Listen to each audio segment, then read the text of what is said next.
আসসালামু আলাইকুম। কেমন আছেন সবাই? আলহামদুলিল্লাহ আমি অনেক ভালো আছি। আপনারাও যে যেখানেই আছেন নিশ্চয়ই আল্লাহর রহমতে অনেক ভালো আছেন। চলে আসলাম আপনাদের জন্য নতুন একটা ব্লগ নিয়ে। এই যে আজকে চলে আসলাম আমাদের শখের কিছু জায়গায়। চলুন তাহলে দেখা যাক কোন শখের জায়গায় গেলাম। এটা হচ্ছে যশোরের চৌধুরী মার্কেট। এইখানে আমরা যারা বিশেষ করে মেয়েরা আছি, পুরুষ ভাইয়েরাও আছে, কিন্তু মেয়েরাই বেশি ঘর সাজাতে কে না ভালোবাসে বলুন। এখানে ঘর সাজানোর প্রত্যেকটা আইটেম পাওয়া যায়। মনে করেন আপনি ছোট্ট 50 টাকার ফুল থেকে 1000-1500 টাকা পর্যন্ত প্রত্যেকটা ফুলের আইটেম পাবেন, প্রত্যেকটা ফুলের কড়ি পাবেন। মানে এত সুন্দর যে এখানে আসলে এমনি চোখ ধাঁধিয়ে যাবে, মনও ধাঁধায় যাবে। এখানে এই যে কর্নারগুলো আছে কি সুন্দর, তাই না? একটা ঘরের সৌন্দর্য কিন্তু সাজানোর পরে ডিপেন্ড করে। এইখানে মানে এই যে পাতাগুলো আছে, এগুলো দেওয়ালে ঝোলানোর জন্য যে পাতাগুলো, ওই পাতাগুলোই। এখানে ছোট ছোট এই যে গাছগুলো আছে, এগুলো সাজালেও কত সুন্দর লাগে। আসলে আমরা মেয়েরা সবাই মানে এরকম, তাই না?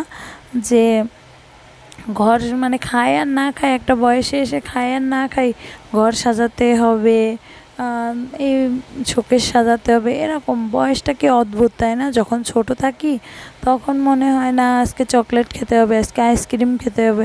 তারপরে একটা পর্যাপ্ত বয়সে এসে আমরা কি করি যে না, জামা কাপড় কিনতে হবে, কসমেটিক্স কিনতে হবে। এটা অবশ্য অনেক দিনই স্থায়ী থাকে, তারপরেও কসমেটিক্স কিনতে হবে। খাওয়া দাওয়া পরে, আগে এগুলোই করতে হবে। এই লিপস্টিকটা কিনতে হবে, এই নেল পালিশটা কিনতে হবে, এই ক্লিপটা কিনতে হবে, এরকম থাকে। তারপরে আসে আমাদের পর্যায়টা আছে যা সুন্দর সুন্দর জামা কাপড়। আর এই সুন্দর সুন্দর জামা কাপড় নিজে কেনার থেকে শুরু হইলে আর মনে হয় শেষ হতে চায় না। আমার তো এখনও একটা ভালো সুন্দর জামা দেখলে এখনও নিতে ইচ্ছা করে। আপনার কি এরকম হয়? বলবেন কিন্তু কমেন্ট করে। আর আমার ভিডিওটা কেমন লাগছে সেটাও বলতে কিন্তু ভুলবেন না। আসলে আমাদের মেয়েদের জীবন খুব অদ্ভুত, তাই না? দেখেন, বিয়ের পরে যতই আমরা টানামেলি উড়ি না কেন, একটা না একটা টান, পিছু টান আমাদের পিছনে থেকেই যায়। না হলে হয় না কেন জানি, ছেলেদের মধ্যে এটা থাকে না, কিন্তু মেয়েদের ভিতরে এটা থাকে। যে সংসার বলেন, অনেক দায়িত্ব কর্তব্য ঘাড়ে এসে থাকে, তখন এই ইচ্ছাগুলো না মাটি চাপা পড়ে যায়। মানে কখনোই আর জেগে ওঠে না। অনেকে হয়তো বলতে পারেন যে না আপু এটা ঠিক না, কিন্তু না, 100 ভাগের মধ্যে 90 ভাগ মেয়েদেরই এমন হয়, হয়তো 10 ভাগ মেয়েদেরই এটা ছাড়া পায় এমন অবস্থায়। এই যে টেডি বিয়ারগুলো, এগুলো কিন্তু ছোট্টবেলা থেকে আপনার ছোট বোনকেও জিজ্ঞেস করবেন, সেও টেডি বিয়ার পছন্দ করে, আপনিও করেন। তাহলে দেখেন পার্থক্যটা কোন জায়গায়। আপনার হয়তো কিছুটা হাত পা বাঁধা পড়ে গেছে, কিন্তু তার কিন্তু পড়েনি। এটাই আমাদের, যখন টাকা থাকে না তখন কিন্তু শখগুলো অনেক বেশি থাকে, আর যখন টাকা হয়ে যায় তখন আর শখ মেটানোর বয়সটাই থাকে না। তখন হয়তো হাতে লাঠি ধরে যাবে। কিন্তু এমন কেন হয় বলতে পারেন?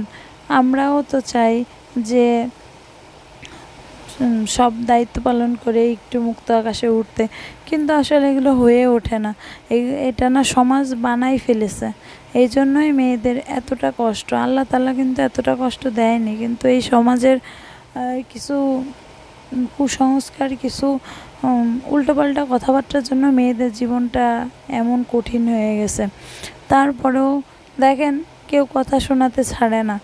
মানে যাই হবে সবই মেয়ের দোষ, সবই বউয়ের দোষ, সবই মানে দোষ ছাড়া একটা মেয়ে মানুষ মানে জীবনে বাঁচতে পারে না। এমন একটা মেয়ে মানুষ দেখাতে পারবেন না যার, যে নিখুঁত, যে দোষ না। সে হাজার সুন্দরী হোক, তার ভিতর থেকেও তারে খুঁত বের করবে, তার কত দোষ বের করবে। আর এই যে আমার মেয়ে, সে তো মোটামুটি বাইরে গেলেই তার কার্যক্রম শুরু করে দেয়। সে টুল নিয়ে দোকানে টানাটানি করতেছে। এখন ছোট বাচ্চা, কিছু বলারও নেই, কিছুই নেই, সে আনন্দ করতেছে, করতে থাকুক। কী আর করব বলুন? মাঝে মাঝে অনেক কষ্ট লাগে আমাদের সবারই, কিন্তু দেখেন সেটা বলারও জায়গা থাকে না।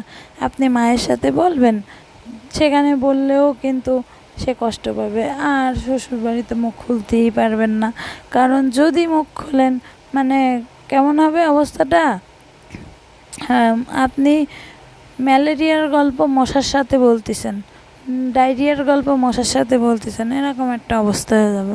শোন, না বলাই ভালো। যাই হোক, এই যে আমার মেয়ে, সে তো খুবই দুষ্টু। যারা আমার ভিডিও নিয়মিত দেখেন তারাই জানেন।